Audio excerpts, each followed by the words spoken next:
अयोध्या में श्री राम मंदिर की प्राण प्रतिष्ठा के भव्य आयोजन को चुनावी मुद्दा बनाने की जोड़तोड़ से कोशिश की जा रही है। लेकिन आरएसएस को भी यह भरोसा नहीं हो पा रहा है कि अकेले राम लहर के सहारे भाजपा को बहुमत का आंकड़ा मिल ही जाएगा। शायद यही कारण है कि भाजपा प्लान बी पर भी काम कर रही है। नमस्कार, मैं हूं विभ्यांशु पांडे। आप देख रहे हैं एक नजर एक नजरिया। आज हम डालेंगे भाजपा की राजनीतिक चौसर पर एक नजर और रखेंगे अपना भी नजरिया। अगर आप चैनल पर नए हैं तो कृपया सब्सक्राइब करें और बने रहें हमारे साथ, देखते रहें एक नजर एक नजरिया।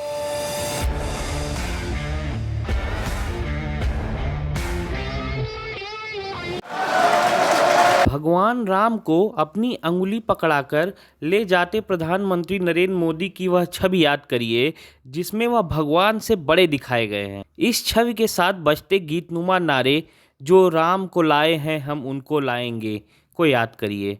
यही वह जतन है जिसके भरोसे अयोध्या के निर्माणाधीन मंदिर में प्राण प्रतिष्ठा का मेगा इवेंट आयोजित किया जा रहा है। भले ही शास्त्र सम्मत रूप से पूर्ण मंदिर में ही प्राण प्रतिष्ठा की जाती हो, लेकिन इतना समय भाजपा के पास नहीं है। लोकसभा चुनाव से पहले यह आयोजन राजनीतिक रूप से भाजपा के लिए बहुत अहम है। इसमें कोई भी संदेह नहीं है कि हिंदी पट्टी के राज्यों में जबरदस्त राम लहर चुनावी माहौल बना देगी। लेकिन असल समस्या उत्तर व मध्य भारत के बाहर है। यही कारण है कि राष्ट्रीय स्वयंसेवक संघ को भी बहुमत के लिए अकेले राम लहर पर भरोसा नहीं है।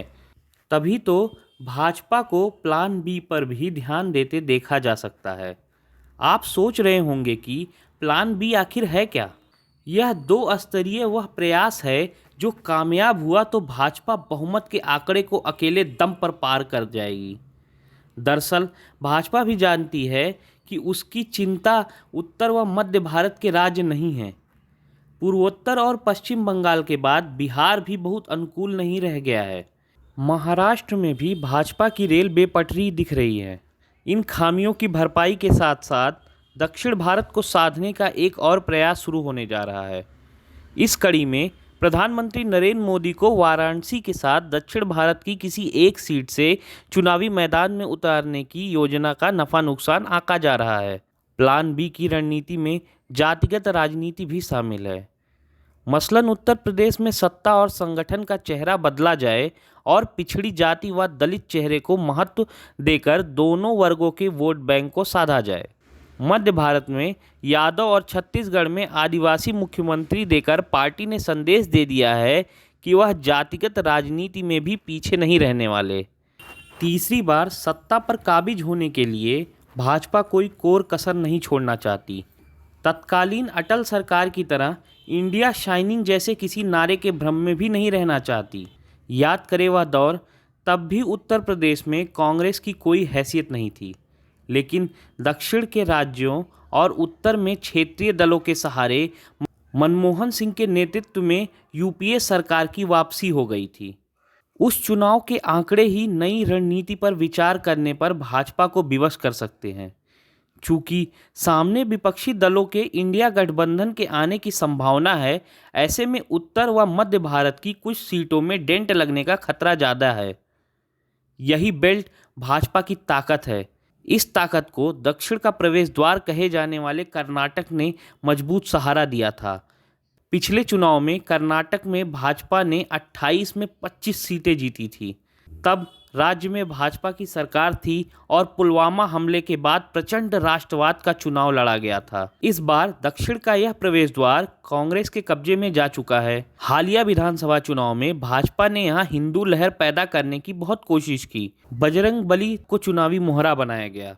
पहले टीपू सुल्तान और हिजाब पर राजनीति हुई, फिर भोपाल की सांसद साध्वी प्रज्ञा ने चाकू पर धार तेज कर लेने जैसे बयान से माहौल गर्म करने का प्रयास किया। बाद में पीएम मोदी ने बजरंग बली के नाम पर भाजपा को वोट देने की मंचों से घोषणा की, लेकिन भाजपा चुनाव हार गई। कर्नाटक का पड़ोसी तमिलनाडु भी अब कांग्रेस के कब्जे में। ऐसे में बड़ी ये 25 सीटें हैं। महाराष्ट्र व बिहार में भाजपा अपने दम पर दहाई का भी अंक प्राप्त कर पाने की स्थिति में नहीं है। इन सीटों की भरपाई अकेले राम लहर से इस कारण भी संभव नहीं है क्योंकि 2019 में हिंदी पट्टी के कई राज्यों में भाजपा 100% सीटें जीतने का रिकॉर्ड बना चुकी है। अब उससे ज़्यादा सीटें तो इन राज्यों में हो ही नहीं सकती। लिहाजा दक्षिण और पश्चिम के राज्य से सीटों का जुगाड़ करना होगा। दक्षिण को साधने के प्रयास लोकसभा के नए भवन के उद्घाटन के साथ ही दिखने लगे थे, जब सिंघोल के सहारा लिया गया।